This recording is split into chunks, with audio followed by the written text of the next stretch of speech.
Good evening. Today, we're thinking about the families of Dolian Cabrera and Menor Sandoval, who were recovered and identified yesterday. We pray for all of the victims of the Key Bridge collapse and also all of their loved ones. And our hearts are with their families, and we are so sorry about this tragedy. Nuestros corazones están con las familias. Lamentamos mucho esta tragedia. Now, before I walk through our progress today, I want to provide a breaking update that we just received in the last few hours. This morning, we submitted an initial $60 million request to the Biden-Harris administration for initial mobilization, operations, and debris recovery efforts. And I can report that as of this afternoon, the Biden-Harris administration has approved that request. We are deeply grateful to President Biden, to Secretary Buttigieg, to our federal delegation, and all of our federal partners. I was thankful to receive a call just about an hour ago from Secretary Buttigieg, and I'm grateful for the way that the administration has continued to lean in and support us. And I recently had a chance to thank them all personally for the continued work. And this evening, I'm also thinking about the first responders and the emergency professionals who have been with us every step of the way. This afternoon, our team was at Camden Yards for opening day, where we met with first responders and their families who joined us for the game. And we spoke with 3 members of the Maryland Transportation Authority Police: Sergeant Paul Pastorek, Corporal Jeremy Herbert, and Officer Gary Kurtz.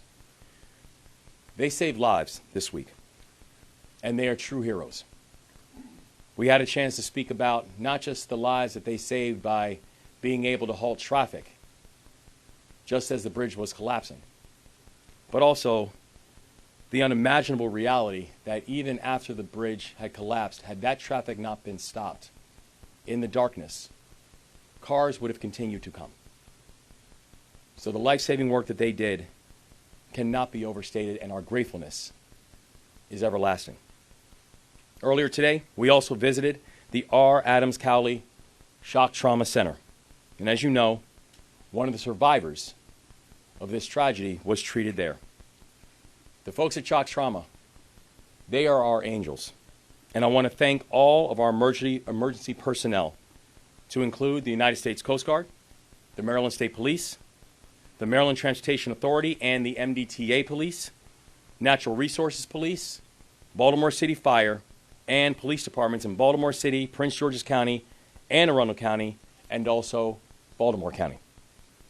And I also want to thank people who have been reaching out from all across the country and all across the world. And this evening, I want to give a few special thank yous. One to our members of the General Assembly in Maryland, who, as we're going to the process of wrapping up another legislative session, have just been consistent partners throughout. And I know that any response that we have is going to be a collective one. But also, I want to give a special thanks to all the governors who have contacted me. I've heard from many chief executives, both past and present. I have heard from governors who are both Democrats and Republicans, governors from big states and little states. They've shared their support, and they shared their counsel.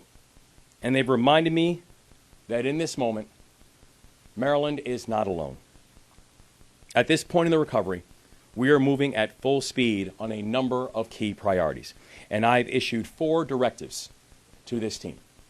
The first, we need to continue to focus on recovery, because it is our obligation to bring a sense of closure to these families. The second, we need to clear the channel and open vessel traffic to the port, because the health of the Maryland economy and the national economy depends on it. Third, we need to take care of all the people who have been affected by this crisis. And that means the families, that means the workers, that means the businesses, that means the first responders, that means everybody. And in the military, I know I was taught something. And one of the things we were taught is you always take care of your people. And we are going to make sure that in this moment, we take care of our people. And fourth, we need to rebuild the Francis Scott Key Bridge. Going forward, you can expect regular updates on each of these 4 directives, but I want to be clear. This work will not take hours. This work will not take days. This work will not just take weeks. We have a very long road ahead of us. We understand that, and we're preparing. And yesterday morning, our team and members of the federal delegation traveled to the site of the collapse on a Coast Guard cutter. You've had a chance to see the wreckage from far away. Yesterday, we had a chance to see it up close. And when you have a chance to see that wreckage up close, you fully understand the enormity of the challenge. This is an incredibly complex job, and our timeline will be long. And all of us can remember when the container ship that got stuck in the Suez Canal a few years ago, when that happened. It's important to remember that it took 5 weeks to dislodge that ship. Well, if you think about what the dolly is almost as long as the Eiffel Tower. And the dolly has the key bridge on top of it. We're talking 3,000 to 4,000 tons of steel that's sitting on top of that ship. So we've got work to do, but we're moving. So first, on recovery, the best evidence we have at this time suggests that to advance our recovery efforts, we need to do more work in order to clear the channel. As of last night, the Maryland State Police have suspended diving operations due to security concerns, and further engineering analysis is ongoing to determine our next steps to bring closure to the families and set the course for salvage operations. As of this morning, I also received a briefing from the Unified Command on the extraordinary conditions our divers are working under.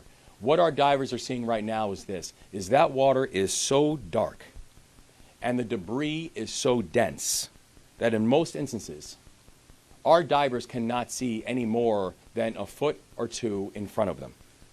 So much of the operation is simply feel. These divers have been methodical, they've been disciplined, they have been courageous, diving in darkness with objects all around them. And so to all of our divers, I want to let them know that we are grateful for their service. Second, on clearing the channel and opening the vessel traffic to the port, I've said it before, I will say it again, and I will keep on saying it. This is not just about Maryland. This is about the nation's economy. The port handles more cars and more farm equipment than any other port in America. And at least 8,000 workers on the docks have jobs that have been directly affected by this collapse. Our economy depends on the Port of Baltimore, and the Port of Baltimore depends on vessel traffic. Yesterday, we were briefed by the commander of the U.S. Army Corps of Engineers for the Baltimore District, and she laid out her team's efforts with the U.S. Navy to mobilize major resources from around the country at record speed to clear the channel. Under the leadership of Colonel Pinchason, the Army Corps is moving the largest crane in the eastern seaboard to Baltimore to help us. And it's estimated that that will arrive later on this evening. And third, taking care of our people. I want to provide 2 updates. The first, the Maryland Department of Labor now has established a hotline for unemployment insurance for workers affected by the collapse.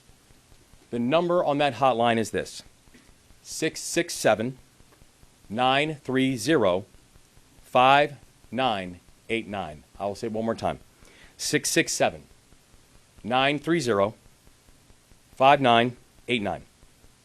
I've also appointed an administration liaison to work with the families of the victims in their time of need and letting them know we are going to be here for them and with them. And I want to thank the leaders and organizations that have stepped up in order to help these families as well. Fourth, on rebuilding. We cannot rebuild the bridge until we have cleared the debris. We are working closely with our partners to marshal the funds to move forward on that build so we can be ready when we reach that point of the work. And I want to end by assuring the people of Maryland that this work is moving together at a full clip. And this work is moving forward together. The best minds in the world are here, right now, in Baltimore. They are working on this project in a methodical and a rigorous way, and we are continuing to work with leaders in the community to provide the support to the families and all of those affected. To the people of this state, I say we are going to get through this because we are Maryland tough and we are Baltimore strong. And in this moment, before I hand it off to the U.S. Coast Guard, I want to say we're also here joined by the Maryland State Police, the U.S. Army Corps of Engineers, the Maryland Department of Transportation, Senator Ben Cardin, Senator Chris Van Hollen, Congressman Kwesi Mfume, a representative from the Federal Highway Administration, County Executive Johnny Olszewski, the Mayor of Baltimore City, Brandon Scott. And I'm grateful for all the partnership that they have all shown in this time of need. So now, I will hand it off to the Coast Guard and a briefing by Rear Admiral Gilreath. Admiral. Thank you, Governor. Thank you. Good evening. I'm here representing the Unified Command tonight. My name is Rear Admiral Shannon Gilreath, but the people that you see to my right, they are people that make up that Unified Command. They are some of the key leaders in that Unified Command, and they are making a difference in helping us accomplish our number one priority, which is to reopen the Port of Baltimore. We're going to do that in some steps. Step one of that is we're going to clear the debris from the channel. Step two is we're going to remove the vessel. And step three is remove the rest of the bridge debris from the waterway. And we got the cranes on their way to help us do that. But before we can actually engage in lifting, we've got to complete the assessment process of the bridge and the pieces of the bridge are in the water so that we can figure out how to cut the bridge into the right size pieces so that we can actually lift them with the crane. And we are doing those assessments right now with underwater surveys, with engineering teams back in the Unified Command, with our Army Corps of Engineers, with our Navy SUPSALV, with Coast Guard, with all of our partners that you see up here. That is our number one priority, is to reopen the Port of Baltimore as fast as we can and do it safely. And that's what we're committed to do, and that's what we're going to continue to work towards. Governor, thank you for the opportunity to brief this evening. Thanks, Albert.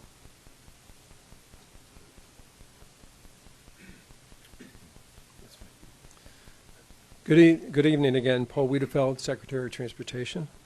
First, again, I also want to echo the Governor's thanks to the Biden administration, U.S. Department of Transportation, excuse me, and our delegation for receiving those dollars, that's $60 million today, within hours of, in effect, asking for those.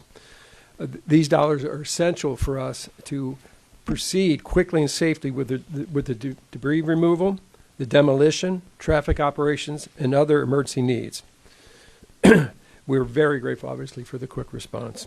As you heard, our federal partners are focused on clearing the channel as the number one priority. MDOT's focus is also in that area, but also we have to do other things.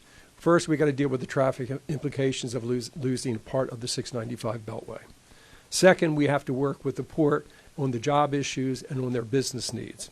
And then third, we have to start the planning and the design for the rebuilding of the Key Bridge. In terms of traffic, we are already seeing the impacts along the alternative routes in our communities. Since the collapse, each day about 15,000 additional vehicles are traveling through the Fort McHenry Tunnel, I-95. And about 7,000 additional vehicles are using the Baltimore Harbor Tunnel, I-895. The bridge was also a crucial route for tractor trailers that cannot use these tunnels, the two tunnels.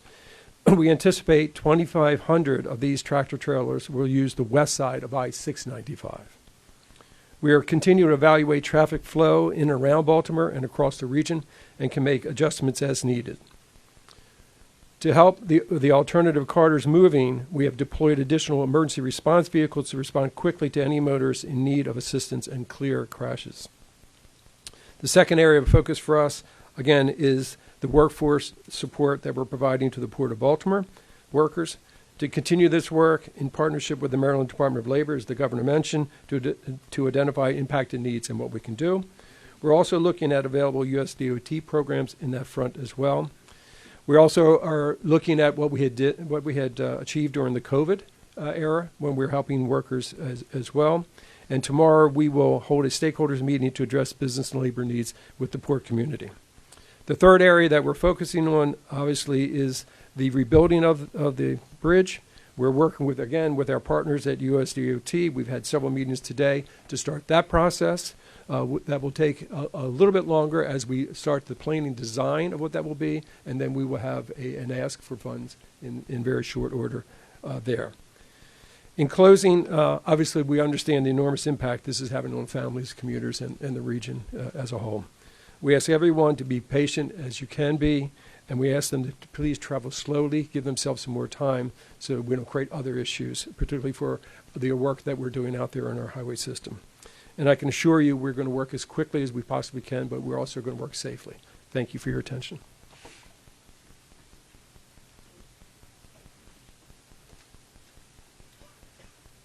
Senator Ben Cardin, I want to join all that are here with our prayers and condolences to the victims and their families. Our hearts go out to you, and our thanks to the first responders who literally saved lives and are working every day to get the port open and to get this bridge rebuilt as quickly as possible. Governor, I want you to know your federal delegation is with you. We thank the Biden administration for the quick action in regards to the emergency funding. We are pledged to work with you for any action that's necessary from Congress to make sure that you have the support you need to get that port opened as quickly as possible, the channel opened, and to get the bridge replaced with the type of bridge that we need to meet the current needs. We are committed to working with you. Our top priority right now is to get the channel opened because we recognize the economic impact that it has. I want to just underscore the point that we recognize that people are going to be disadvantaged and hurt by this transaction. We want to do everything we can to help. Let me just give you one example. We're working with Governor Moore in his office and the SBA administrator to make sure that those small businesses and independent contractors have the full services of the Small Business Administration to deal with their cash needs, as because their business is going to be affected and they may not be entitled to the same rights that employees are entitled to. We want to make sure these businesses move forward. So we're going to do everything to make sure this happens.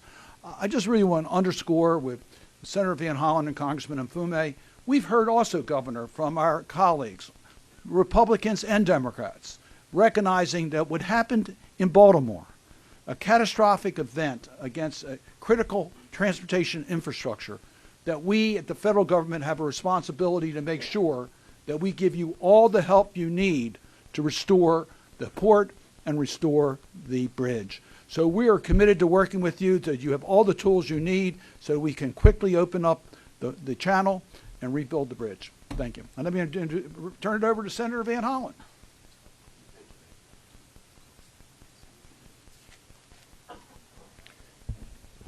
I want to start where the governor did and where Senator Cardin and others have.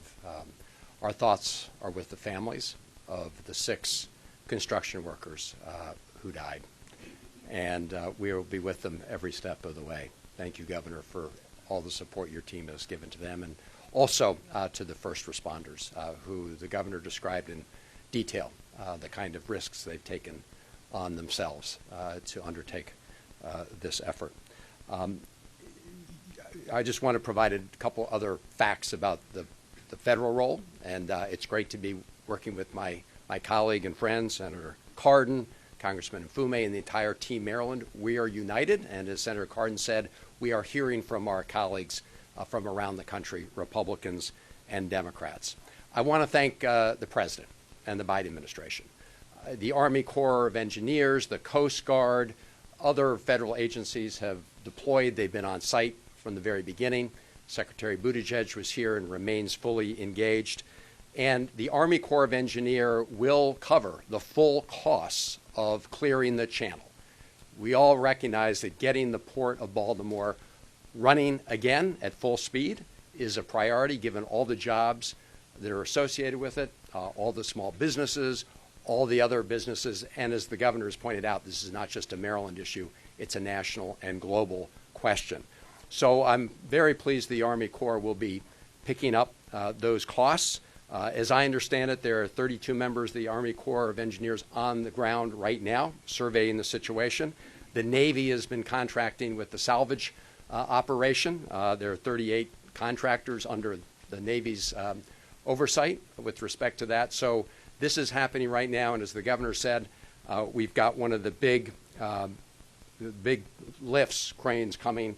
I think it's a 1,000-ton crane coming around midnight, and another 400-ton crane coming Saturday for the operations to clear the channel. A word about the quick action that the governor and the secretary and others took to get the application in for the Federal Emergency Relief Program. This is a federal program designed for this kind of emergency, and as you heard, they've already been authorized for the $60 million from the federal government to cover all the costs of dealing with the surrounding traffic and issues that have come up since the bridge right now, of course, is collapsed and is on top of the ship. Importantly, that emergency relief program is also what will cover the lion's share of the costs of rebuilding the bridge. And the Department of Transportation also found the state eligible for that program today. So they authorized $60 million, but they have found the state eligible for the emergency relief funds, which will help cover the lion's share of the costs of reconstructing the Key Bridge. And Senator Cardin and I, working with the president, working with the governor and others, will be introducing legislation to cover the remainder that is not already covered under the emergency relief program.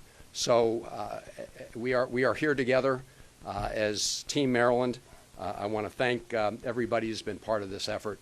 Governor, thank you again for bringing us all together. To the mayor and the county executive, thank you all for your leadership, and to the members of the General Assembly who are here. Again, the families remain in our prayers. We are going to get this done for the state of Maryland. And let me now turn it over to you. Congressman Mfume.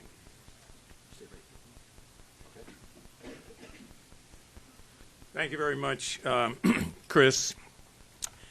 Governor, I don't know if it's been said enough, so let me just say it, that the fact that you have made this a very transparent process is important, because people all over the country are getting unfiltered, real facts in real time about what's happening, and I think that helps all of us in the process. I'm Kwesi Mfume. This is my congressional district, and Senator Cardin and Chris Van Hollen, the three of us represent just a part of Team Maryland.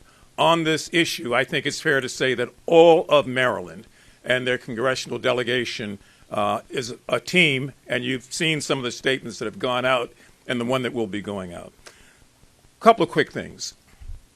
The main thing is the main thing is the main thing. So allow me to be redundant for just a moment. These families that are impacted can never, ever get enough of our condolences, our prayers, or our sympathies. It could have been any of us, anytime, anywhere, in a situation that we could not have predicted. So the reason we keep lifting them and asking you to lift them in prayer is because they will never be the same again. Now, as you've heard, the priority here is to clear the channel, to allow commerce to start up again. It is not an issue that just affects Baltimore. It affects supply chains all over the country in every state of the union. And so we are seeking to find a way to bring all assets to bear to make a real difference, to allow that process of commerce to begin again. Are there secondary matters? Yes. We're talking about the third largest estuary in the world and the first and largest estuary here in America, the Chesapeake Bay. It's a channel that's important for so many different reasons, whether it's aquatic life or anything else. We want to again say, as the governor and others have said, that these divers are putting themselves at great risk, but they continue to dive. We understand that there were hazmat materials in several of the containers. We're concerned about what happens if that gets into the bay. And we are concerned also that if for no other reason, people look at this as an American tragedy, not a tragedy just for this region. I've been in touch with the Speaker's office today. I expect that Speaker Johnson and I will talk at some point tomorrow morning, because one of the things that's important here for me on the other side of the aisle is to make sure that I say to my colleagues who are across the aisle that this cannot and ought not be a partisan issue. And I've seen some of the comments that have come about and some of the things that are being said. Please resist that. Democrats and Republicans have to find a way to work together on this. Otherwise, we will never get through it, and we will never decide the kind of future that we want, so that things like this are met with in the right way and dealt with in the right way. So my plea is to end any potential partisanship here and to find a way as Americans all over this country to work together. There will be insurance claims, yes. Money will be returned, yes. But in the process, we've got to move swiftly to clear the channel. And thank you, Governor. I want to thank the mayor, the county executive, all the other persons who have been involved. The Commandant of the Coast Guard will be here tomorrow, and I suspect we'll get even more information. Thank you very much.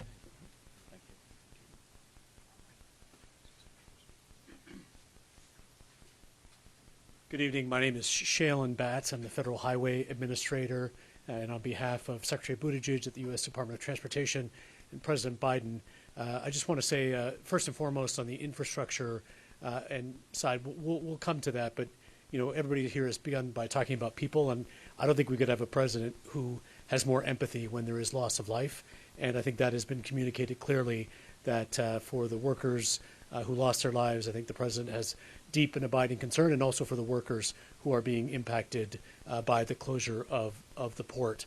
Was up here with Secretary Buttigieg on Monday, touring the site with the governor, the delegation, and it was a really fantastic turnaround of this application for the $60 million.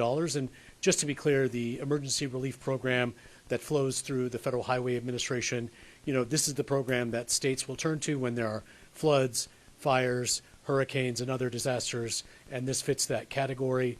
And so we want to be clear that this is just a down payment, this $60 million. It is not the final payment. We will be here with Maryland DOT, and Governor, I have to say that your DOT team, the toll authority team, have just been fantastic, really on top of the game as we work forward with this. The Corps very focused on getting the channel open, and from a DOT and Federal Highways perspective, we're looking at the longer term prospect of getting that bridge rebuilt, because we know that's also critical to the region. So we'll continue to be a partner, and just want to commend all the great work that's gone on so far. Thank you very much.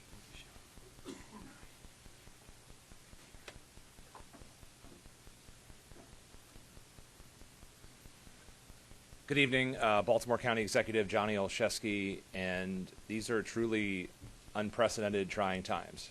And in the midst of dealing with unspeakable tragedy, we're also trying to then also move forward with a road to recovery and resiliency. And to have leadership in this space, led by our governor, but to have leadership at all levels stepping forward in this moment is truly heartwarming. I know people are feeling this very deeply in a very personal way, including the families who have lost their loved ones. We know that the majority of those who were impacted and lost in this tragedy were Baltimore County residents. And I want to just assure that in addition to all other resources, Baltimore County will be there to provide everything that we can to those families who have been impacted by this horrific tragedy. I want to thank President Biden, Secretary Buttigieg, and the governor for their prompt and swift action on this application. I think the swift approval speaks volumes just to how serious our partners take the work ahead of us, It is making good on the president's commitment that all federal resources necessary will be marshaled to move forward on clearing the channel and rebuilding the bridge. And as we speak to the family, and I had the opportunity to do that yesterday, as we talk to port workers and impacted businesses, we know that certainty and that clarity is so important. And so to the families affected, you are not just in our prayers. To our dock workers, you are not just in our prayers. We are seeing action in the immediate aftermath of this tragedy. And, you know, I just want to again echo the governor's call to thank our first responders who continue to this day, at this moment, to be out there actively working for and on behalf of our residents. It is a privilege and honor to serve alongside you, Governor, and the incredible representatives who will continue, not just this day, but in the days ahead, to make sure we move forward together. Thank you.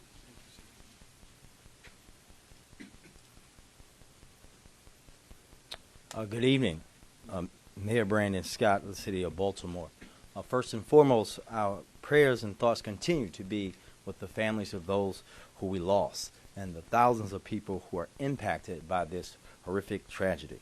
As you know, both the governor and I were at opening day today. We had time to spend with those heroic members of the Transit Authority Police Department who saved lives by shutting down bridge traffic. I also had the time to spend with some of my Baltimore City fire divers who dove right in and bravely searched for those who we tragically lost. Speaking with them, however, made a few things crystal clear for me. One, the dedication, determination, and selflessness of our first responders should never be questioned, ever. But two, the spirit and greatness of this city and state are in its people, like those courageous public servants. And that is why we cannot be broken. I looked into the eyes of these men who looked death dead straight in the eye and continued to do their job bravely. I didn't see brokenness or despair. I saw hope and determination, just as I see in all the well wishes coming from all over Baltimore and all over Maryland, all over this country for our city and our state to rebuild. Following the recovery of the two victims yesterday, we remain hopeful that in the course of this salvage work, we are able to recover those who remain missing and bring them home to their families. I have directed my administration to work directly with Governor Moore and his fabulous team on any and every effort that must be taken. And Mr. Governor, while we thank our president for moving swiftly, we have to thank you. We know this is a very heavy burden to bear, and you have been leading with courage, with dignity, but also in the right way. So thank you very much. Also, the city is actively working with our partners to help families through this incredible time.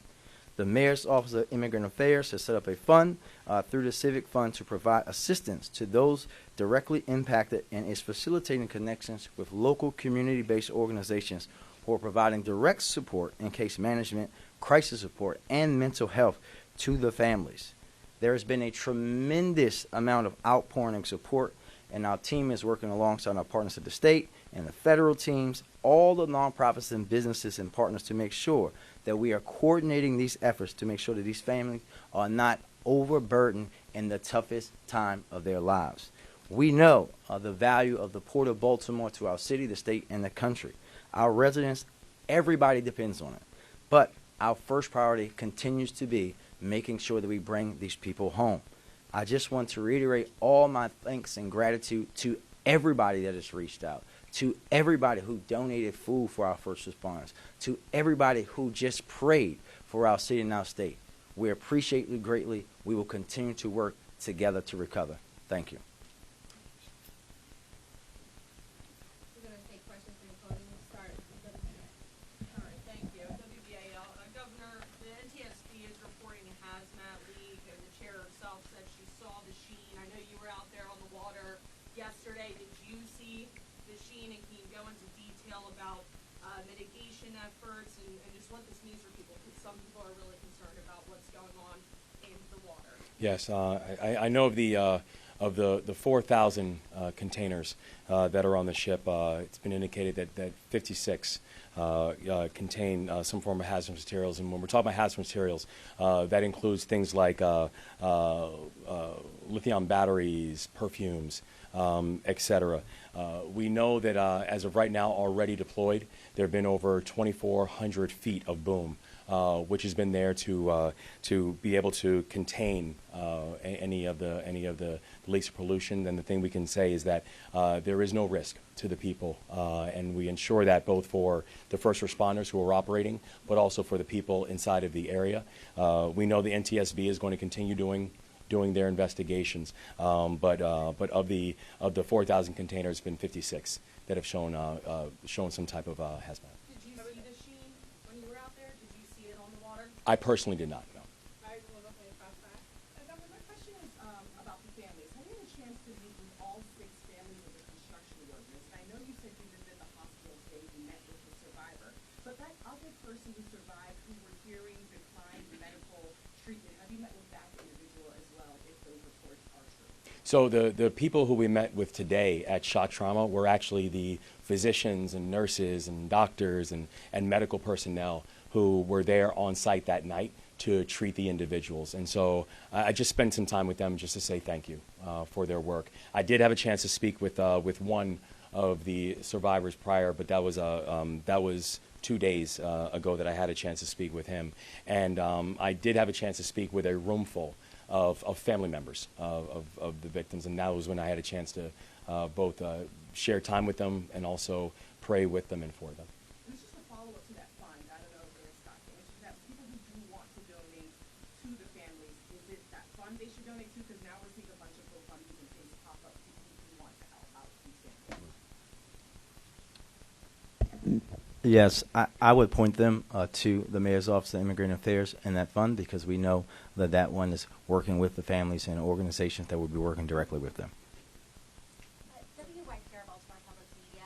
Back to the hazardous materials, there's been sort of conflicting information, it seems, as to how many, if any, containers with hazards were dropped in the water. Do you have an answer? If there were containers that were dropped in the water with hazards, how many and what is in there? So what we know right now, there are 14 containers that were impacted, and those containers that were impacted contain soap, perfume, and some resin material.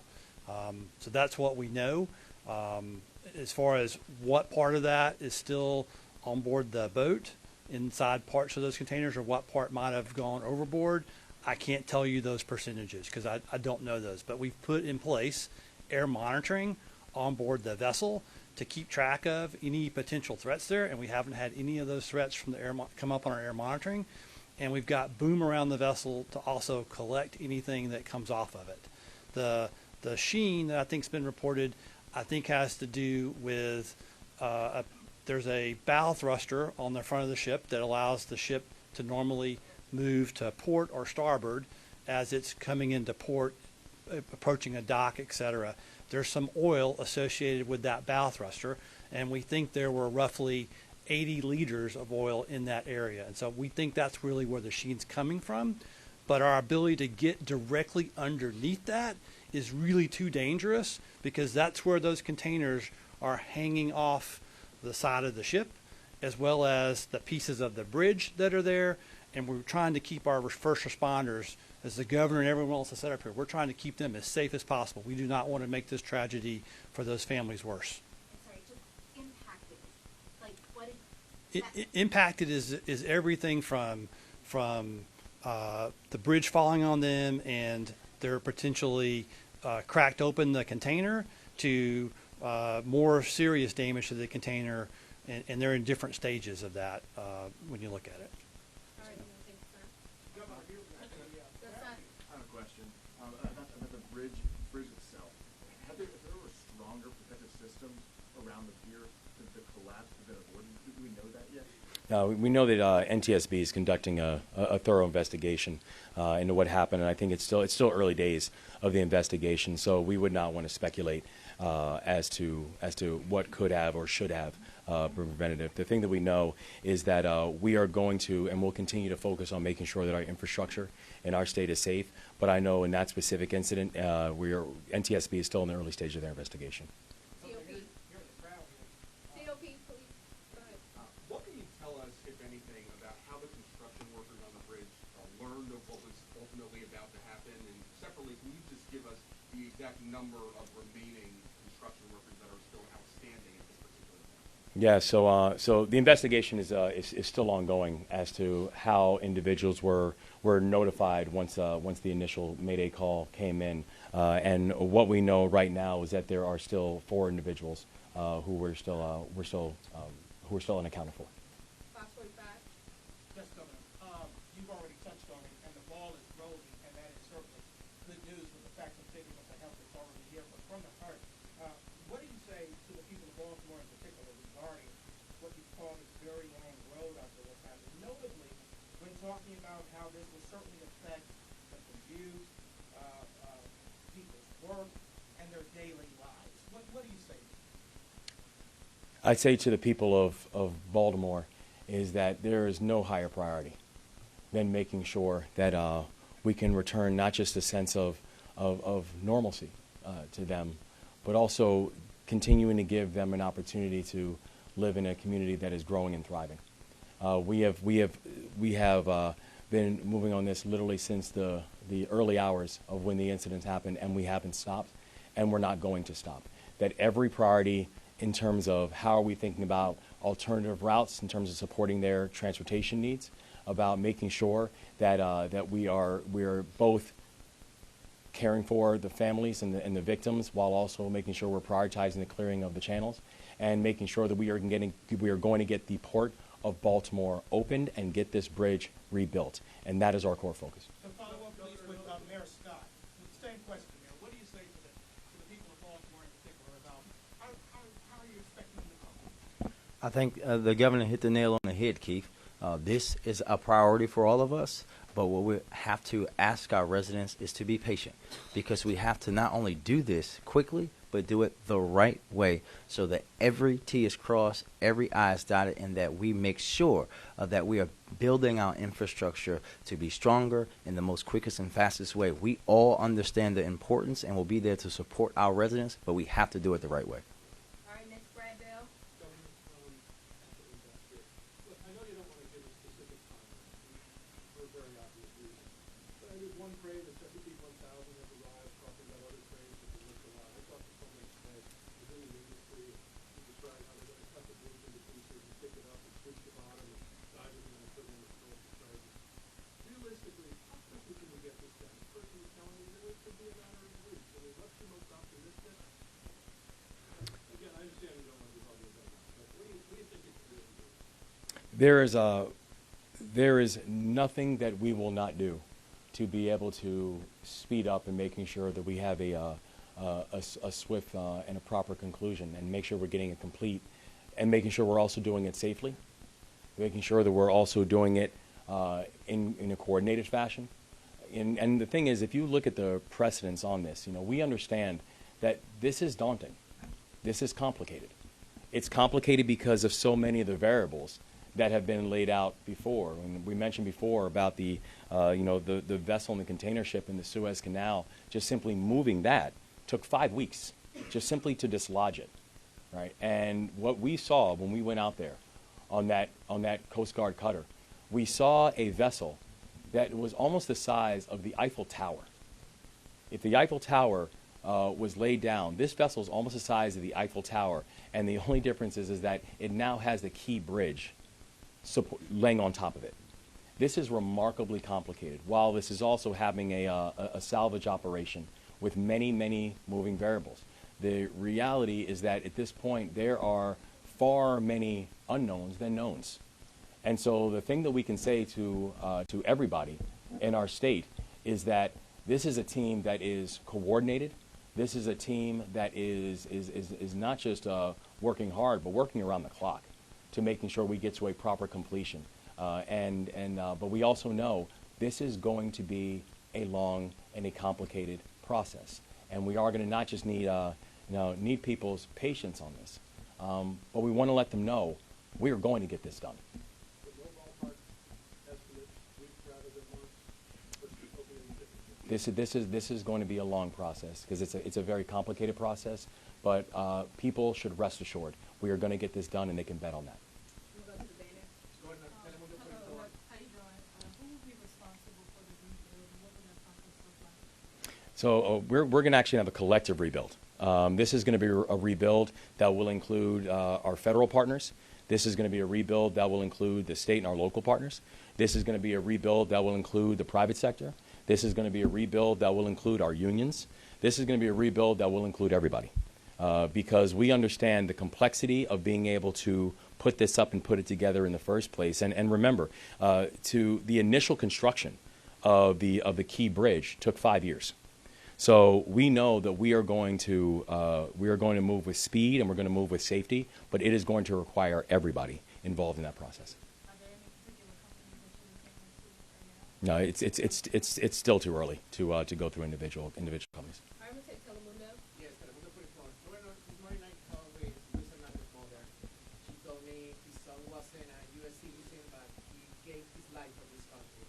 What is your thought about this, and why your office, mayor office, and executive office will do for his family?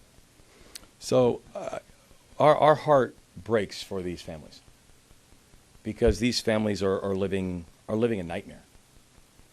They are receiving information, and that night when this tragedy first happened, they received news that none of us would ever want to receive. And so when we say that we stand with them, and when we stand with them, it's both that we are praying for them, and they have prayer angels all around them, but it's also making sure that they know that this is going to be a larger community that will be there for them. And so it still comes back to the basic humanity of this situation. I remember when I met with many of the family members, the thing they most wanted me to remember is that these were fathers, and they were brothers, and they were cousins, and they were husbands. They were people whose families loved them. And I can tell you, as the son of an immigrant myself, I know my partner in the work, our lieutenant governor, is the first immigrant ever elected to statewide elected office in our state's history. It still comes back to the basic humanity, and our heart breaks for these families. Last question, JP. I'm going to co-start perhaps. As you think about the families during this salvage process, are you able to identify how many vehicles may be down there in case individually at this point tied to the construction crews? I'm gonna defer to the state police on that one. They did the diving.